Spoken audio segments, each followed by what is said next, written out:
ang hirap paniwalaan nung kanilang mga sinasabi na biktima ang dating Pangulong Duterte dahil na rin ho, mga boss chief amo sir, sa mga ganito. Oh. Never said in public, shoot to kill. Kaya may order sa rin sa dyan, shoot to kill. Walang pakialam dyan sa human rights. Diba? Walang pakialam sa human rights. Diba? I don't give a shit kung anong gusto nila. This campaign, shoot to kill. O, biruin mo, lahat basta shoot to kill. Trip mo. O, sa tingin mo, adik. Mukhang adik. O, shoot to kill. Bahala kayo sa buhay ninyo. Pero ang sabi ng dating Pangulong Duterte is... I never said in public, shoot to kill.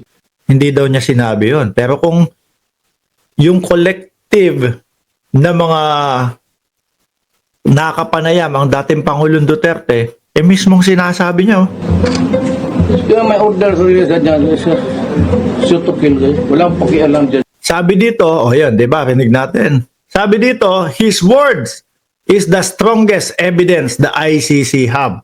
Kaya nga ho, yung sinasabi din natin, mga kababayan, nung binanggit ng dating Pangulong Duterte, no, doon sa Senate, na binubuyo, inuudyukan namin na sila ay manlaban, tingin ko, sabi nung sino ba?